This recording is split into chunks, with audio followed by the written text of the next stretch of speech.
Hello everyone. इससे previous वाले video में मैंने बताया था वेलोसिटी और एक्सेलरेशन के बारे में कैसे हम फाइंड करते हैं। हमने कुछ क्वेश्चंस किए थे। अब हम न्यूज़ टॉपिक स्टार्ट करेंगे जिसका नाम है मोशन ऑफ पार्टिकल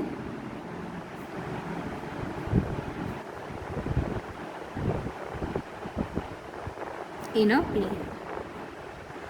यानी किसी भी समतल में जो हमारा कण है उसकी गति किस तरीके से होती है उसके बारे में हम बात करेंगे।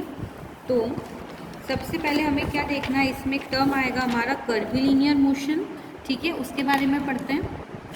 सो when a particle is moving in a plane, तो इसका पाथ ऑफ मोशन क्या होता है, यूजली कर्व होता है। ठीक है, यानी अगर किसी भी प्लेन में कोई पार्टिकल मोशन कर रहा है तो उसका जो पाथ है वो क्या होगा, एक कर्व के फॉर्म में होगा। ठीक है, इस सिचुएशन में क्या होता है, जो उसका चेंज ऑफ डायरेक्शन होता है वही हमारा क्या कहलाता है, कर्वीलिनियर मोशन। यानी इसकी डेफिनेशन क्या हो जाएगी, that when a particle is moving in a plane,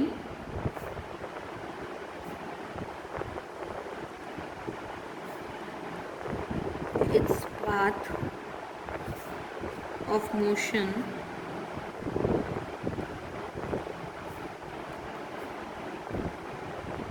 is usually a curve। मैंने बताया था कि किसी भी प्लेन में अगर कोई पार्टिकल मूव कर रहा है तो उसका जो मोशन होता है वो यूजली कर्व के थ्रू हम लोग रिप्रेजेंट करते हैं, है ना। In this situation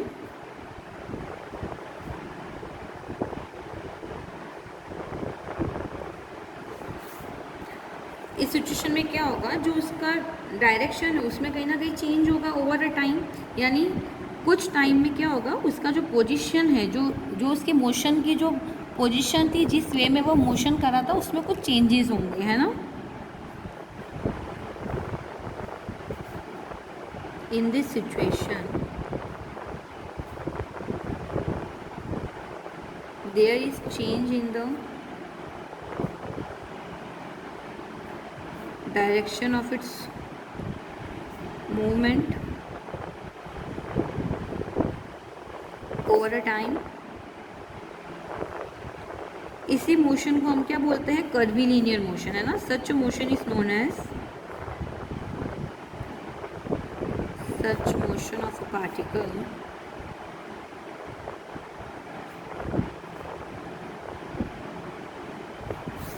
is known as curvilinear motion.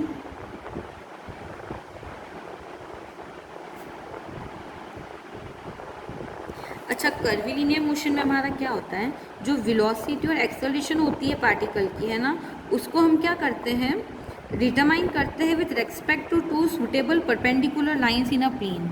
यानी अगर हमें वेलोसिटी और एक्सेलरेशन बतानी है किसी भी पार्टिकल की जो क्या कर रहा है, हमारा कर्वीलिनियर मोशन कर रहा है, तब हम क्या करते हैं, उसको दो परपेंडिकुलर लाइंस की हेल्प से उसको रिप्रेजेंट करते हैं। ठीक है, चाहो तो नोट करके लिख लो यहाँ पे, that in curvilinear motion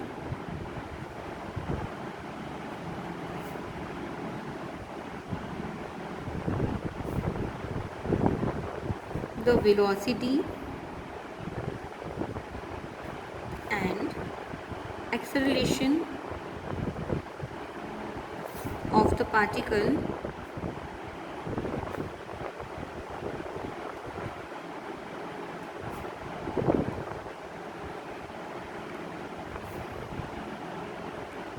moving from a point are determined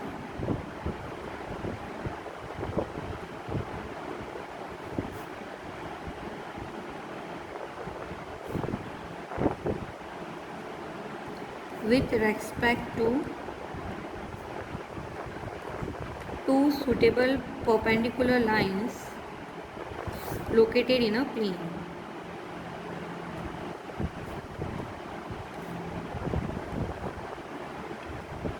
तो देखो, कर्वीलिनियर मोशन निकालने के तीन तरीके हमारे बुक में है, तीन केसेस है एक्चुअली, कंडीशन होगी इसकी। ठीक है, पहला तो क्या होगा कि जब वेलोसिटी और एक्सेलरेशन जो है वो क्या होंगे, परपेंडिकुलर होंगे to the coordinate axis. Coordinate axis यानी एक्स वाई प्लेन हो गया, सिंपल लैंग्वेज में अगर बताऊँ तो मैं। ठीक है।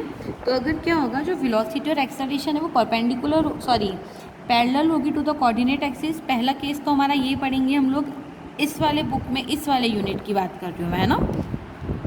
पहला केस क्या है, v एंड f यानी velocity and acceleration is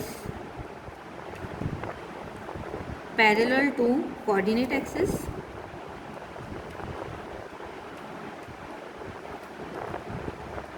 second मेरा क्या है, जो रेडियस एंड जो वेलोसिटी और एक्सेलरेशन जो है हमारा वो क्या होगा, रेडियस एंड ट्रांसवर्सल होगा। यानी सेकंड केस मेरा हो गया radius and transversal velocity and acceleration. तीसरा है tangential and normal velocity and acceleration. Third case मेरा क्या है, tangential and normal velocity and acceleration. Clear है यहाँ तक? इसको ग्राफ के थ्रू समझा देती हूँ मैं ताकि अच्छे से क्लियर हो जाएगा। तो देखो ये क्या है, मैंने माना ये मेरा एक्स एंड वाई प्लेन है, ठीक है। एक पार्टिकल है वो क्या कर रहा है, ट्रैवल कर रहा है। चलो ये इसका पाथ हो गया, ठीक है।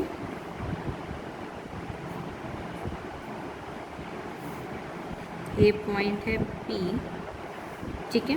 अब पार्टिकल क्या होगा, हल्का सा कर्व फॉर्म में ट्रैवल करेगा। मैंने बताया था उसका मोशन जो होता है वो कर्व होता है। ये पॉइंट P हो गया, ये इसका पॉइंट हो गया Q। पॉइंट P से Q तक ट्रैवल कर रहा है वो, ठीक है। तो इसको एक बार ग्राफ बना लो पूरा। ये जो इसका डिस्टेंस है P से Q है ना, ये हमारा क्या हो जाएगा, डेल एक्स हो जाएगा। भाई मैंने बताया था ना कि जो शॉर्टर डिस्टेंस P से Q के बीच में होता है वही मेरा डेल एक्स होता है, ठीक है।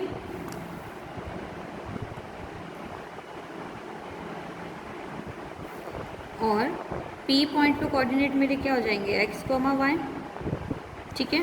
ये इसकी वेलोसिटी है v, यानी v वेलोसिटी से ट्रैवल कर रहा है। ये भी बताया था मैंने कि क्या होता है, परपेंडिकुलर लाइंस में हम इसको डिटरमाइन करते हैं। तो ये देखो ये इसकी परपेंडिकुलर लाइन हो जाएगी, यानी v के दो कंपोनेंट हो जाएंगे। एक हो जाएगा vx कंपोनेंट, यानी जो x डायरेक्शन में जो वर्क कर रही है वेलोसिटी वो कंपोनेंट, और एक इसका कंपोनेंट बन जाएगा vy, यानी जो v है हमारा दो कंपोनेंट में ब्रेक हो जाएगा, vx एंड vy, ठीक है।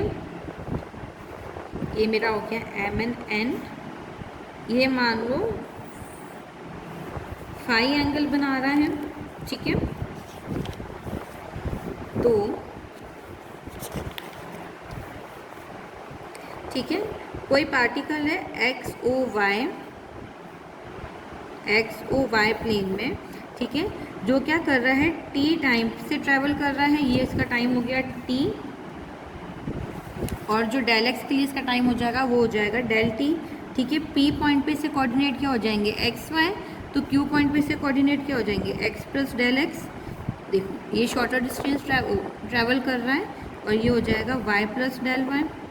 ये p के कोऑर्डिनेट होगा एक्स वाई, q के कोऑर्डिनेट हो जाएंगे x plus del X and y plus del Y, ठीक है। इसका जो टाइम ड्यूरेशन है वो क्या हो जाएगा, मेरा डेल t हो जाएगा, ठीक है। तो हमारा डिस्प्लेसमेंट क्या है, डेल एक्स डेल वाई है। इस केस में सबसे पहली चीज़ हम डिटरमाइन करेंगे वो है वेलोसिटी इन अ एक्स एक्सिस। ये जो वेलोसिटी है जो एक्स एक्सिस में वर्क कर रही है, इसकी वैल्यू मेरी क्या हो जाएगी, ये हो जाएगी मेरी dx बाई dt, ठीक है। ये क्या हो रही है मेरी, अपवर्ड डायरेक्शन में लग रहा है x, जो मेरा x है वो क्या होगा, अपवर्ड डायरेक्शन में लगेगा। सेकंड हम क्या करेंगे, इसकी वेलोसिटी निकालेंगे y कोऑर्डिनेट में। तो dy मेरा क्या हो जाएगा, ये मेरा हो जाएगा dy बाई dt, ठीक है।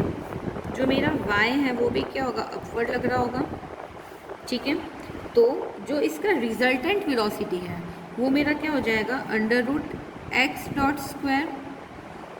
ये सिंगल डॉट है यानी वन टाइम डिफ्रेंशिएशन, अगर ये डबल डॉट लगता है तो वो मेरा क्या हो जाता है, टू टाइम डिफ्रेंशिएशन हो जाता है। तो ये मेरा हो जाएगा y डॉट का स्क्वायर, ठीक है, इसको दे दो equation number 1, equation number 2 and equation number 3। ये मेरा रिजल्टेंट वेलोसिटी हो गया। अच्छा, एक और चीज़ मैंने बोला था कि क्या है, जो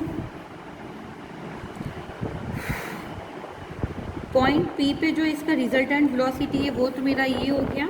और ये क्या करेगा, एक्स एक्सिस के साथ फाई एंगल बना रहा है। देखो ये जो है ट्रैवल कर रहा है पॉइंट पी, है ना, वो क्या कर रहा है, एक्स एक्सिस के साथ फाई एंगल बना रहा है। तो मेरी जो फाई एंगल है उसको हम कैसे निकालते हैं, tan phi equal to Y dot upon x dot, यानी dy बाई dx। इसको दे दो इक्वेशन नंबर 4। यानी अब हम क्या कर सकते हैं, हमें समझ में आ गया कि किसी भी पार्टिकल अगर किसी प्लेन में ट्रैवल कर रहा है तो क्या होगा, एक तो कर्व फॉर्म में ट्रैवल करेगा, इसी मोशन को कर्वीलिनियर मोशन बोला हमने।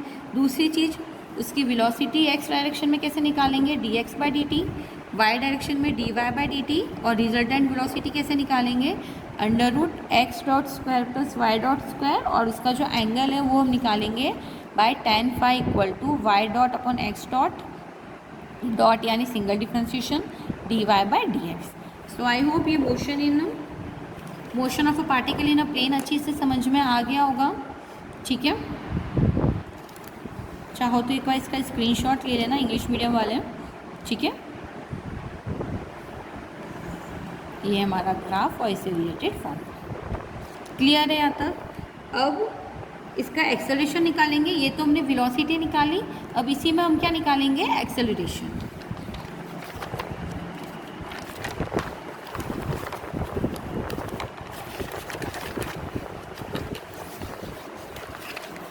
तो देखो एक्सेलरेशन मेरा क्या हो जाएगा, एक्सेलरेशन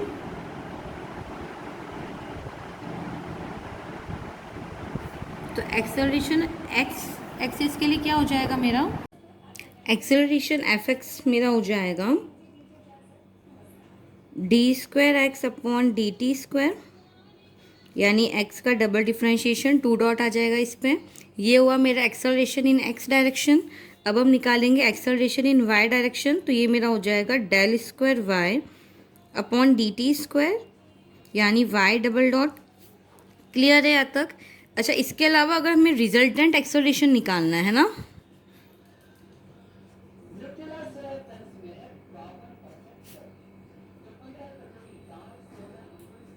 तो हमारा रिजल्टेंट एक्सेलरेशन एफ क्या हो जाएगा, under root F double dot square plus Y double dot square. Clear है यहाँ तक। और अगर हमें इसकी डायरेक्शन निकालनी है या थीटा निकालना है, तो एंगल निकालना है सॉरी, तो ये मेरा क्या हो जाएगा, ये हो जाएगा tan inverse Y double dot by X double dot. Clear है यहाँ तक। ये मेरा फॉर्मूला हो गया एक्सेलरेशन का। अच्छा, एक चीज़ और हम देख सकते हैं कि जो हमारा del square X upon D T square है, इसकी वैल्यू किसके इक्वल हो जाएगी, ये हो जाएगा मेरा u D you by D x, जहाँ पे u इसकी क्या हो जाएगी, वेलोसिटी हो जाएगी, और ये मेरा हो जाएगा v D V by D Y, जहाँ पे v क्या है, इसकी वेलोसिटी। क्लियर है ये चीज़। अब हम इससे रिलेटेड कुछ क्वेश्चंस करते हैं। तो देखो example number first, example number first क्या बोल रहा है, that if the position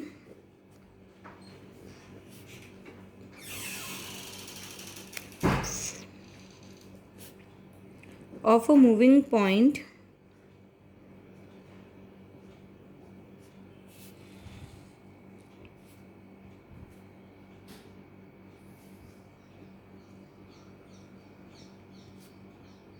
at time t is given by,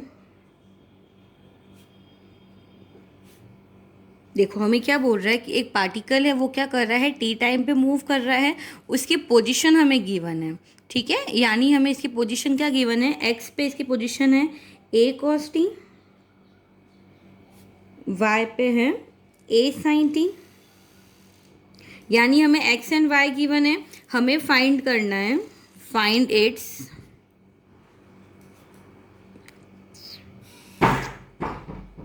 velocity, acceleration and path. यानी हमें इसकी वेलोसिटी निकालनी है, इसका एक्सेलरेशन निकालना है और इसका पाथ निकालना है। ये चीज़ क्लियर है। इसका वेग, त्वरण और पथ ज्ञात करना है हमें। तो देखो सबसे पहले हम क्या करें, जो हमें क्वेश्चन में गिवन है उसको लिख लें, ठीक है। देयरफॉर एक्स मेरा क्या है, ए कॉस टी, इसको ले लो equation number 1। Y equal to क्या है मेरा, ए साइन टी, इसको ले लो इक्वेशन नंबर 2। अच्छा, हमने देखो वेलोसिटी का फॉर्मूला पढ़ा था, क्या था वो हमारा, that v equal to D X upon D T, यानी x का सिंगल डिफ्रेंशिएशन। सो वेलोसिटी क्या हो जाएगी मेरी, x डॉट यानी D X by D T. तो देखो x की वैल्यू रख लो इसमें, तो ये मेरा क्या हो जाएगा, d by D T of A cos T, ये हो जाएगा x dot equal to, a तो कांस्टेंट है और cos का हो जाएगा मेरे पास माइनस साइन टी, ठीक है। सिमिलरली y का निकालेंगे तो देखो y डॉट मेरा क्या हो जाएगा, d by D T of y यानी a साइन टी, तो a कांस्टेंट है तो ये मेरा क्या हो जाएगा, a cos t। क्लियर है यहाँ तक? इसको ले लो इक्वेशन नंबर 3। अब हम क्या करें, x डबल डॉट निकाल लें, यानी इसका डबल डिफ्रेंशिएशन कर लें, तो ये मेरा क्या हो जाएगा, minus A D by D T of sine T हो जाएगा कॉस टी, और डबल डिफ्रेंशिएशन ऑफ y मेरा क्या हो जाएगा, a माइनस साइन टी। इसको ले लो इक्वेशन नंबर 4। यानी हमने क्या कर लिया, x डॉट निकाल लिया, y डॉट निकाल लिया, x डबल डॉट निकाल लिया एंड y डबल डॉट निकाल लिया। अब हम क्या करेंगे, इसका रिजल्टेंट वेलोसिटी निकालेंगे। हमें वेलोसिटी पूछा है तो हम रिजल्टेंट वेलोसिटी वाला फॉर्मूला लगा लेते हैं। तो देखो मेरा फॉर्मूला क्या था, रिजल्टेंट वेलोसिटी, ये एक्स डायरेक्शन की है ना, और ये थी वेलोसिटी वाई डायरेक्शन की। तो रिजल्टेंट वेलोसिटी वी मेरा क्या हो जाएगा, under root x dot square plus Y dot square, ये फॉर्मूला हमने पढ़ा था अभी। तो देखो वैल्यू पुटअप कर लो, तो ये मेरा क्या हो जाएगा, एक्स डॉट स्क्वायर की वैल्यू ये मेरी हो जाएगी, अच्छा लिख लो पूरा, माइनस ए साइन टी का square plus A cos T का स्क्वायर, तो ये मेरा हो जाएगा v equal to under root A square sine square T plus A square cos square T. इसमें से ए स्क्वायर कॉमन निकाल सकते हो, तो ये मेरा हो जाएगा अंडर रूट ए square sine square T plus cos square t, और ये मेरा वैल्यू क्या होती है, 1 होती है। Sine square theta plus cos square theta equal to 1 हो जाता है। तो अंडर रूट ए स्क्वायर मेरे पास क्या बचेगा, ए, यानी जो इसकी वेलोसिटी है, जो रिजल्टेंट वेलोसिटी है वो हमारी क्या हो जाएगी, ए, ठीक है। अब हम इसका एक्सेलरेशन निकाल लें, ये तो हमने वेलोसिटी निकाली थी। अब देखो एक्सेलरेशन क्या हो जाएगा, रिजल्टेंट एक्सेलरेशन एफ, इसका फॉर्मूला हमने अभी अभी पढ़ा था, क्या होता है, X double dot square plus Y double dot square. तो ये मेरा एक्सेलरेशन हो जाएगा रिजल्टेंट। देखो एक्स डबल डॉट की वैल्यू मेरे पास क्या है, माइनस ए कॉस टी, तो ये हो जाएगा माइनस ए कॉस टी का square plus Y double dot की वैल्यू क्या है मेरे पास, माइनस ए साइन टी, इसका स्क्वायर कर लो, वापस सेम चीज़ हो जाएगी। ये मेरा हो जाएगा a square cos square T plus A square sine square t. Again इसमें से ए स्क्वायर कॉमन निकाल लो, तो मेरे पास क्या बचेगा, sign square T plus cos square t, इसकी वैल्यू 1, यानी जो हमारा एक्सेलरेशन है वो भी क्या आ जाएगा, ए। यानी जो हमारा रिजल्टेंट वेलोसिटी थी वो भी मेरी ए थी, और जो मेरा रिजल्टेंट एक्सेलरेशन है वो भी मेरा क्या हो जाएगा, ए हो जाएगा। यानी क्वेश्चन के देखो 2 पार्ट क्लियर हो गया। 2 पार्ट, एक था हमारा वेलोसिटी, वो हमने निकाल दी, v इक्वल टू ए आ गया। एक हमें एक्सेलरेशन निकालना था, एक्सेलरेशन भी क्या हो गया, f इक्वल टू ए हो गया। अब हमें इसका पाथ निकालना है, तो देखो उसके लिए हम क्या करेंगे, ये मेरा x और y की वैल्यू थी, तो X square plus Y square निकाल लूँ मैं, यानी 1 का स्क्वायर प्लस 2 का स्क्वायर। तो देखो इक्वेशन नंबर 1 का स्क्वायर प्लस इक्वेशन नंबर 2 का स्क्वायर, ये मेरा क्या हो जाएगा, x square plus Y square equal to A square, bracket में क्या आ जाएगा, cos square T plus sine square t. इसकी वैल्यू पता है 1 होती है, यानी x square plus Y square equal to A square आ गया। और देखो ये हमें पता है किसकी इक्वेशन रिप्रेजेंट करता है, एक सर्कल की इक्वेशन रिप्रेजेंट करता है, ठीक है। जो X square plus Y square equal to A square, ये मेरी सर्कल की ही इक्वेशन रिप्रेजेंट करता है, सर्कल का स्टैंडर्ड फॉर्म है। यानी ये जो हमारा पार्टिकल है, ये जब टी टाइम पे मूव कर रहा है तो इसका पाथ क्या हो जाएगा, सर्क्यूलर। क्लियर है यहाँ तक? देखो 3 पार्ट सॉल्व हो गए, ये मेरा वेलोसिटी सॉल्व हो गया, ठीक है, ये मेरा एक्सेलरेशन सॉल्व हो गया और ये इसका पाथ हो गया। सो आई होप ये क्वेश्चन सभी को अच्छे से समझ में आ गया होगा। इसी से रिलेटेड कुछ और क्वेश्चन है वो मैं इसके बाद वाली वीडियो में कराऊंगी। Okay, thank you so much.